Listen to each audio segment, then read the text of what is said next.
ये तस्वीर सामने आई है महाकुंभ से, जहां हर सनातनी कह रहा है हिंदू हैं हम, लेकिन आज आपको कुंभ से आई वो तस्वीर जरूर देखना चाहिए दर्शकों।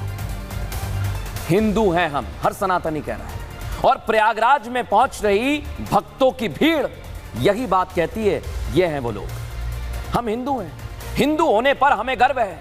महाकुंभ का तीसरा दिन है दर्शकों, और अब तक 6.5 करोड़ से ज्यादा लोग स्नान कर चुके हैं। 6.5 करोड़, आज का आंकड़ा 1.5 करोड़ के पार हो गया है दर्शकों। और जो आंकड़ा प्रशासन दे रहा था कि 45 करोड़ लोग आएंगे, मुझे लगता है 45 करोड़ नहीं आएंगे, बल्कि उससे भी ज्यादा लोग यहां पर पहुंचेंगे, क्योंकि लोग हर जगह से आ रहे हैं और आते ही जा रहे हैं, और इससे यही संदेश जा रहा है कि हिंदू एक हो गया है। लेकिन अब मैं आपको महाकुंभ की वो तस्वीर दिखाने वाला हूं जो शायद किसी ने नहीं दिखाई होगी। देख लीजिए ये पोस्टर पर लिखा है बटेंगे तो कटेंगे, लेकिन राजनीतिक दलों ने ये पोस्टर नहीं लगाया है दर्शकों, ये पोस्टर तो संतों ने लगाया है। त्रिवेणी संगम में अमृत स्नान के लिए जब रूपेंद्र महाराज आए तो उनकी यात्रा में गाड़ियों पर यह पोस्टर लगा हुआ है जो मैं आपको दिखा रहा हूं, और लिखा हुआ है बड़ा बड़ा, बटेंगे तो कटेंगे। लेकिन बटेंगे तो कटेंगे ब्रह्मास्त्र हो गया दर्शकों। क्यों कह रहा हूं? कुंभ में यह नारा एकता को दर्शा रहा है, सनातनियों को एक कर रहा है यह नारा, इतिहास से सबक का सबूत है यह नारा। यह नारा नहीं है, हर भारतवासी के शब्द बन गए और नफरती गैंग के हर सपने को तोड़ रहा है यह नारा। अब देश बटने वाला नहीं है, एक रहेगा, और यह हुंकार अब कुंभ से सुनाई देने लगी है। कैसी हुंकार है संतों की, रिपोर्ट में आपको दिखाता हूं। बटेंगे तो कटेंगे और एक रहेंगे तो सेफ रहेंगे।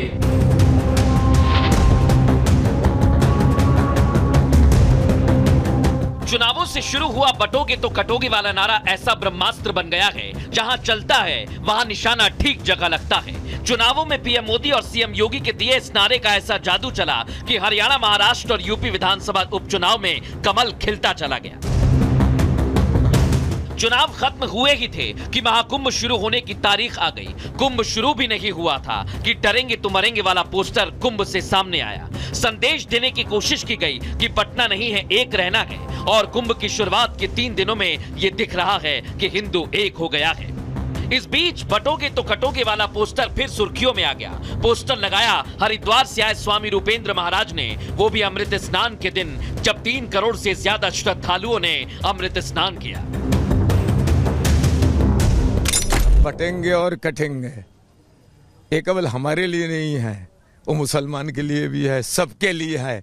किसी जाति, किसी वर्ण, किसी संप्रदाय का नाम उसमें नहीं है। आप संगठित रहोगे, घर में भी लोग संगठित रहते, घर मजबूत रहता है, तो ये तो कोई खराब बात नहीं है। जोगी जी को आप टारगेट करना चाहते हैं, हमारे महात्मा है, साधु महात्मा है, वो देश के एक नायक भी है। एक होंगे, नेक होंगे तो सेफ रहेंगे, और सेफ इसलिए रहेंगे क्योंकि एकता हमेशा सुरक्षा प्रदान करती है। और भारत की एकता किसी को मिटाने के लिए नहीं है। भारत की एकता ताकत और तलवारों के बल पर नहीं है। सदियों से भारत की एकता तो संस्कृति और संस्कारों के बल पर है। राजनीति के साथ साथ आम जनमानस ने मान लिया है कि बटना नहीं है बल्कि एक रहना है, और इसके लिए सनातन के सबसे बड़े पर्व महाकुंभ में सनातनी आस्था की डुबकी लगाकर यही संकल्प ले रहे हैं कि बटेंगे नहीं, एक रहेंगे। गर्व से कहो हम हिंदू हैं, हम हिंदू हैं। और हिंदू तो एक हो रहा है दर्शकों, लेकिन शायद अखिलेश यादव को यह अच्छा नहीं लग रहा है। आप सोच रहे होंगे कि मैं अखिलेश यादव की बात क्यों कर रहा हूं। कुंभ की शुरुआत होने से पहले उन्होंने झूठा नैरेटिव गढ़ा, इसके बाद शुरुआत हुई तो अखिलेश यादव डरने लगे। इतने डरे दर्शकों, क्या बताऊं आपको, क्योंकि योगी सरकार की व्यवस्थाओं से जो लोग खुश नजर आ रहे थे, उन्हें देख के अखिलेश यादव और समाजवादी पार्टी ठीक नहीं बची है, क्योंकि सुरक्षा व्यवस्था फुल नंबर मिल रहे हैं योगी सरकार को। तो अखिलेश जी भी डुबकी लगाने के लिए पहुंच गए, लेकिन अखिलेश जी प्रयागराज नहीं गए। सोचिए जरा आप, दुनिया का आदमी प्रयागराज आ रहा है, लेकिन अखिलेश यादव जी प्रयागराज नहीं गए। वो कहां पहुंचे? हरिद्वार पहुंच गए गंगा में स्नान करने के लिए। अब आप सोचिए, अखिलेश जी यहां पहुंचे हुए हैं और आप कह रहे थे बीजेपी वाले पाप धोने के लिए डुबकी लगाएंगे और हम लगाएंगे पुण्य कमाने के लिए। तो पुण्य के लिए डुबकी महाकुंभ में आपने क्यों नहीं लगाई? आप क्यों हरिद्वार गए? पहला सवाल तो आपसे ये पूछा जा रहा है। और बहुत सारे सवाल अखिलेश जी आज मैं आपसे सीधे पूछ रहा हूं। संगम में डुबकी लगाने के लिए आप क्यों नहीं गए? ये बताना पड़ेगा। योगी राज में कुंभ है इसलिए आपने गंगा में स्नान किया, संगम में नहीं किया। जो नैरेटिव बनाया वो गलत हो गया। क्या इसलिए आपकी कुंभ से दूरी है? और तुष्टीकरण के लिए क्या आपने कुंभ से दूरी बना ली है? क्योंकि मिल्कीपुर में चुनाव भी होने वाला है। लेकिन दर्शकों आप देखिए, जब अखिलेश यादव ने डुबकी लगाई तो उस पर भी राजनीति गर्मा गई है। दिखाता हूं आपको।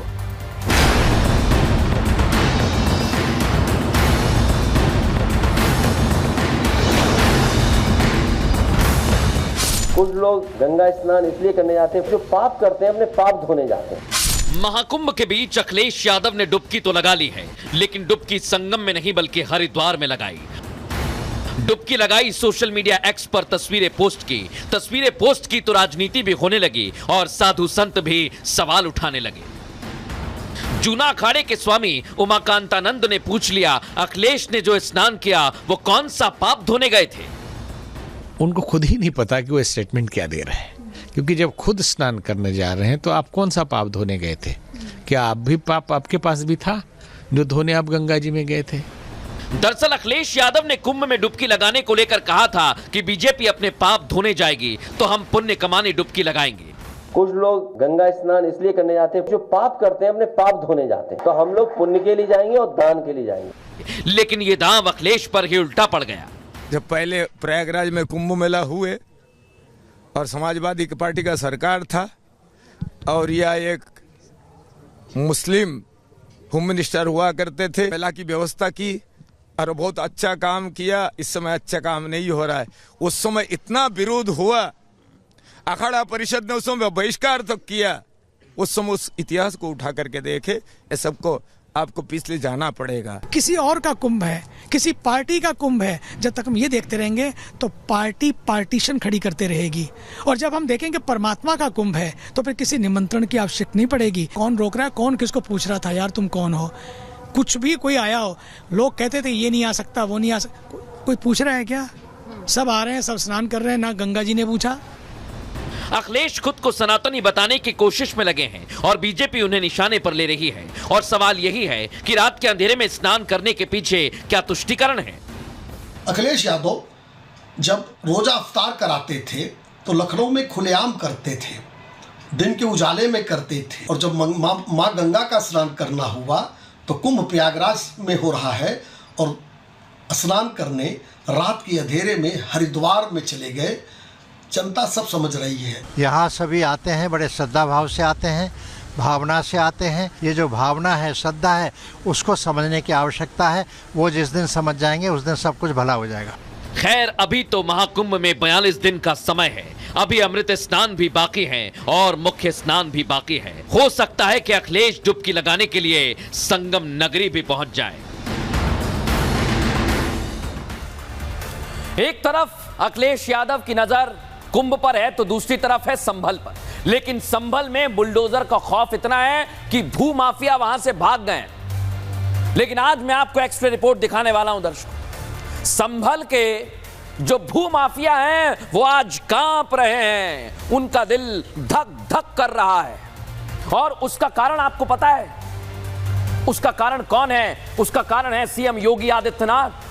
क्योंकि जैसे ही योगी जी ने कहा कि वक्त के नाम पर भूमाफियागिरी करने वालों से एक एक इंच जमीन लेंगे, तब से ये भूमाफिया अंदर से हिल गए। क्योंकि इन लोगों ने वो कारनामा किया है जो माफी के काबिल नहीं है। और मैं तो कहता हूं कि इन लोगों को पहले ही इनके किए की सजा मिलनी चाहिए थी, लेकिन देर आए दुरुस्त आए।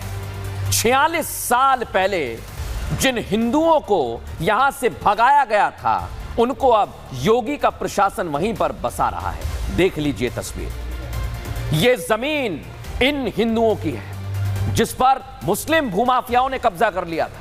और मैं हवा में बात नहीं कह रहा हूं दर्शकों, इसका पूरा इतिहास है, इसका पूरा इतिहास आज आपके सामने रखने वाला हूं कि आखिर यह पूरा मामला है क्या। पूरा मामला संभल में रोडवेज बस स्टैंड के पीछे स्थित करीब 2 बीघा बाग का है। इस जमीन पर हिंदू परिवार रहते थे, लेकिन 1978 के दंगे में हिंदू परिवारों को धमकाकर यहां से भगा दिया गया था और इस संबंध में परिवार के सदस्यों ने पुलिस में शिकायत दी थी। एसडीएम ने कार्रवाई के दौरान पाया कि एक मुस्लिम डॉक्टर ने जमीन पर कब्जा किया हुआ है। दीवार पर अवैध रूप से सिर्फ धोखा देने के लिए लिख दिया फायर स्टेशन। सोचिए जरा, लेकिन पुलिस भी एक्शन ले रही है। पुलिस एक्शन लेती हुई पहुंच गई वहां पर और 3 हिंदू परिवारों को उनकी जमीन वापस दिलवाई है। लेकिन आप सोचिए दर्शकों कि एक एक करके वो सारी जमीनें हिंदुओं को वापस दिलवाई जा रही हैं। सुनिए जरा क्या कुछ कहा जा रहा है। ये हमारी ज़मीन है, सन 78 में झगड़ा हुआ था। उस वक्त हमारे दादा मारे गए थे। हम आते हैं यहाँ पे तो ये लोग भगा देते हैं यहाँ से। तो पहले भी हमने बतेरी कोशिश करी थी, लेकिन कोई सुनवाई नहीं होती। उम्मीद जागी है साहब, और उम्मीद आगे के लिए भी है, क्योंकि बहुत सहयोग है। हमारे ये दादा की जगह है। सर 78 के दंगे के बाद बताते थे, हम तो छोटे थे, हमें तो इतनी जानकारी नहीं है, लेकिन हमने जैसे भी पूछा, घर वालों से पूछा। जमीन हमारी बाग था। ये चाचा थे हमारे नन्नूमल, उन्होंने इनको दे दिया। बैनामा हमने किया नहीं, ये इन्हीं को डॉक्टर जुबैर को बताया करे थे, डॉक्टर जुबैर को दे दी।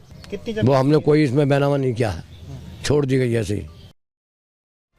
संभल के डीएम राजेंद्र पेंसिया और संभल के एसपी के विश्नोई संभल की दिशा और दशा दोनों बदल रहे हैं। पहले मंदिर, फिर कूप, फिर बावड़ी और अब घरों पर जो कब्जा है उसे छुड़वाया जा रहा है। पीड़ितों को उनका हक दिलवाया जा रहा है।